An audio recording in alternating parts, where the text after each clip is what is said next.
5 है। और इसके महत्वपूर्ण बहुविकल्पी प्रश्न 60 महत्वपूर्ण बहुविकल्पी प्रश्न हैं और अगले 6 लेसन के भी हम इसी वीडियो में शेयर करेंगे। तो चैनल में नए हैं तो चैनल को जरूर से जरूर सब्सक्राइब कर लेना बच्चों, क्योंकि यहीं से ही बहुविकल्पीय प्रश्न आते हैं और बायोलॉजी के। तो चलिए वीडियो को स्टार्ट करते हैं। पहला क्वेश्चन क्या है कि प्रथम प्रश्न है नंबर 1 है कि स्वपोषी पोषण के लिए आवश्यक है, क्या आवश्यक है? तो आवश्यक है ए नंबर कार्बन डाइऑक्साइड एवं जल, क्लोरोफिल, सूर्य का प्रकाश, और चौथा उपरोक्त सभी। तो उपरोक्त सभी आवश्यकता है, ठीक है।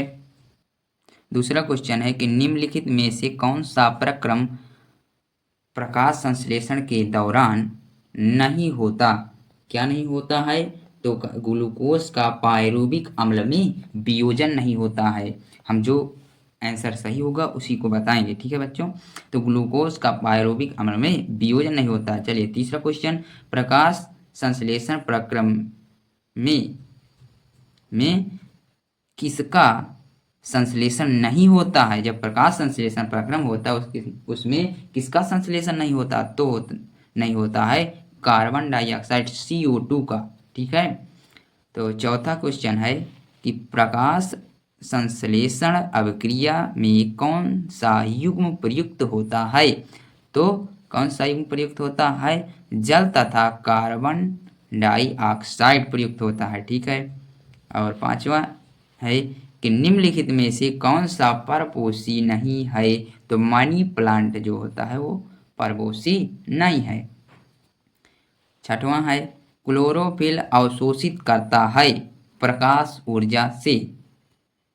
क्लोरोफिल पत्तियों में पाया जाता और यह प्रकाश से ही अवशोषित होता है। सातवां है कि ATP तथा NADP इंटू 2H का निर्माण होता है। तो किससे होता है? क्लोरोप्लास्ट में होता है। किसमें होता है? क्लोरोप्लास्ट में। और आठवां है रची कोशिकाएं निम्नलिखित कोशिकाएं पाई जाती हैं। तो स्टोमेटा में रची कोशिकाएं पाई जाती हैं। नौवां है कि क्लोरोप्लास्ट के ग्रेना में किसका निर्माण होता है? अभी अभी मैंने बताया कि ATP एवं NADP इंटू 2H का निर्माण होता है। 10वां प्रश्न है कि पादपों में वायु प्रदूषण कम करने की प्रक्रिया है। तो क्या है पादपों में वायु प्रदूषण को कम करने की प्रक्रिया? तो वह है प्रकाश संश्लेषण। प्रकाश संश्लेषण, ठीक है।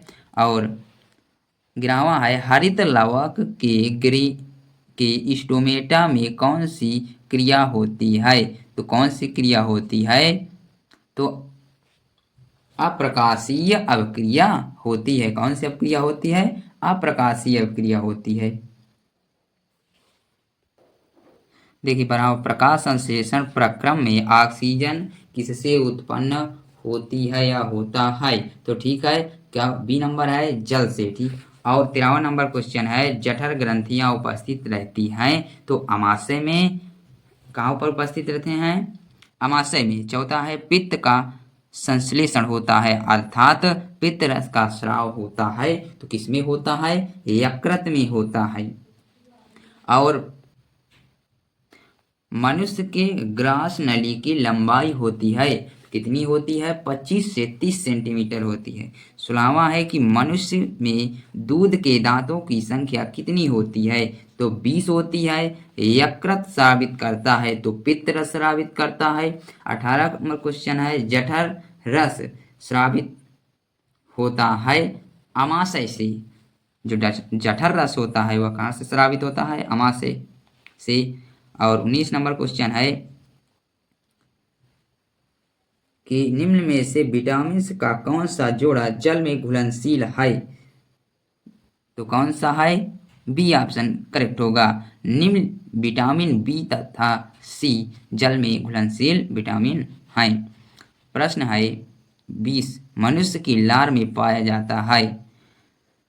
कुछ बच्चे गलती यहाँ पर करते हैं कि टाइलिन नामक एंजाइम पाया जाता है। नहीं, यहाँ पर यह गलत होगा क्योंकि यहाँ पर टाइलिन तथा राइसोजाइम दोनों एंजाइम पाए जाते हैं। ठीक है, इसीलिए आपको डी ऑप्शन सही है, टाइलिन तथा लाइसोजाइम। और 21 नंबर क्वेश्चन है, आहार नाल में पेशीय संकुचन को कहते हैं क्रमांकुचन कहते हैं। ठीक है, और प्रश्न 22 है कि मनुष्य में लार ग्रंथियों की संख्या होती है, कितनी होती है? तो 3 जोड़ी होती है, अगर संख्या में पूछे तो 6। और 22वां क्वेश्चन है कि क्रम रूप क्या है? क्रम रूप परिशेषिका किसका भाग है? तो किसका भाग है? आप लोग जल्दी से बताइए। तो बड़ी आंत का। 23 नंबर क्वेश्चन सी ऑप्शन होगा, बड़ी आंत कोलन। ठीक है, और 24 नंबर क्वेश्चन है कि ग्रास नली द्वार पर लटकी हुई पत्ती के समान कार्टिलेजी रचना कहलाती है। तो क्या कहलाती है? एपीग्लोटिस कहलाती है, एपीग्लोटिस कहलाती है। ठीक है, और 25 क्वेश्चन है कि मनुष्य के प्रत्येक जबड़े के चौवर्णक दांतों की संख्या होती है, कितनी होती है? 6 होती है। प्रश्न 26 है, क्योड़न के संबंध में निम्नलिखित में से कौन सा कथन सत्य नहीं है? तो यह ऑक्सीजन की अनुपस्थिति में रहता है, क्या यह सही है? संबंध सत्य नहीं है, जो सत्य नहीं है, तो क्या यह प्रक्रम माइटोकॉन्ड्रिया में पूर्ण होता है? बिल्कुल सही, डी ऑप्शन करेक्ट होगा। 27 नंबर क्वेश्चन है, कूपिका वायु कोष्ठिका पाई जाती है, तो वो फेफड़ों में पाई जाती हैं। 28 नंबर क्वेश्चन है कि ग्लाइकोलाइसिस की प्रक्रिया संपन्न होती है, तो कोशिका द्रव्य में संपन्न होती है। और 29 नंबर है, ग्लाइकोजेनेसिस क्रिया में बनता है, तो ग्लूकोज बनता है। ठीक है, और प्रश्न 30 है, ग्लाइकोलाइसिस के अंत में कितने एटीपी अणुओं का लाभ होता है? तो 2 एटीपी अणुओं का लाभ होता है। पादपों में जाइलम का कार्य होता है, यह क्वेश्चन कई बार पूछा गया है, अर्थात पौधों में जाइलम किसके लिए उत्तरदायी होते हैं? तो जल का वाहन के लिए। क्या बच्चों? जल के वाहन के लिए इसका राइट आंसर ये होगा। ठीक है, और 32 नंबर क्वेश्चन है कि पौधों में जड़ों द्वारा अवशोषित जल एवं खनिज लवणों का परिवहन होता है, तो किसके द्वारा होता है? जाइलम। किसके द्वारा होता है? जाइलम द्वारा होता है। और 33 नंबर क्वेश्चन है कि पादपों में जल के परिवहन के लिए होता है, तो जाइलम होता है। 34 नंबर क्वेश्चन है कि पौधों में जाइलम उत्तरदायी है, तो जल का वाहन के लिए। अब 35 नंबर क्वेश्चन,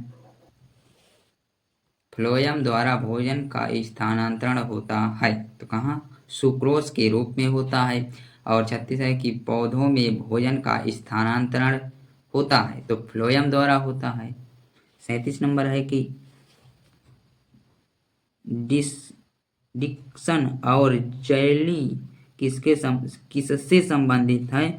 तो रसारोहण से संबंधित हैं। और 38 नंबर मोस्ट इम्पोर्टेंट क्वेश्चन है कि स्वस्थ मनुष्य के समान रक्तदाब होता है, तो 80 से 120 या 120 से 80 कह सकते हैं। ठीक है, सी ऑप्शन करेक्ट होगा।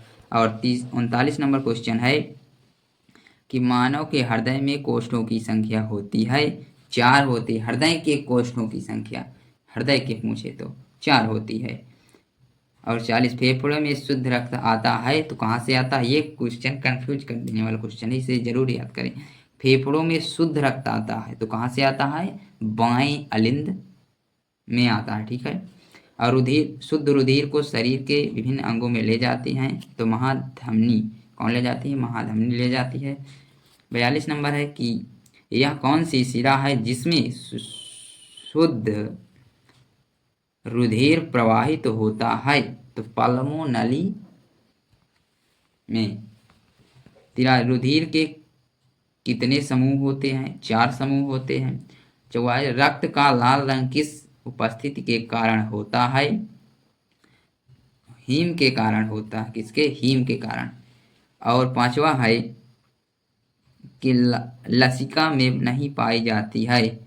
तो लसिका में लाल रुधिर कणिकाएं नहीं पाई जाती हैं। और 46 नंबर है मनुष्य में वृक्क एक तंत्र का भाग है जो संबंधित है उत्सर्जन से संबंधित है। और 47 नंबर क्वेश्चन है कि यूरिया को अमोनिया में कौन परिवर्तित करता है? तो यकृत परिवर्तित करती है। और यह क्वेश्चन इम्पोर्टेंट है। और 48 नंबर क्वेश्चन देखते हैं। वृक्क नलिका संबंधित होती है उत्सर्जन से। और 49 नंबर है ब्रोमीन संपुट किसका भाग है? तो वृक्क नलिका का। 50 नंबर है कि मूत्र का निर्माण होता है तो वृक्क में होता है। ठीक है। और 51 नंबर क्वेश्चन है कि कोशिकीय प्रक्रम में ऊर्जा मुद्रा है तो एटीपी। ठीक है। और 52 नंबर है पायरोबिक के विखंडन की क्रिया संपन्न होती है अथवा कह रहा है कि ऑक्सीजन की उपस्थिति में पायरोबिक का ऑक्सीकरण कोशिका के किस भाग में होता है? तो माइटोकॉन्ड्रिया में होता है। और ठीक है। 53 है कि मनुष्य के वृक्क किस तंत्र से संबंधित है? तो उत्सर्जन से संबंधित है। और 54 है फ्लोएम का कार्य होता है जल व खनिज लवणों का परिवहन या फिर तो फ्लोएम का कार्य होता है तो खाद्य पदार्थों का स्थानांतरण। और 55 नंबर है मनुष्य के पाचन की शुरुआत किस अंग से होती है? बहुत ही सिंपल है, मुख से होती है। 56 नंबर गुर्दे की इकाई को उत्सर्जन में भाग लेती है तो क्या है? वृक्काणु नेफ्रॉन होती है। ठीक है। और 57 नंबर है शरीर के बाहर से ऑक्सीजन को ग्रहण करना तथा कोशिकीय आवश्यकता के अनुसार खाद्य स्रोत के विघटन को कहते हैं तो क्या होता है? वह श्वसन। ठीक है। 58 नंबर क्वेश्चन है कि पौधों में प्रकाश संश्लेषण का उत्पाद है तो क्या है? ग्लूकोज प्लस ऑक्सीजन प्लस जल। बी नंबर इसका राइट आंसर है। 59 नंबर क्वेश्चन है रक्त दाब मापा जाता है तो स्फाइगमोमैनोमीटर से। ठीक है।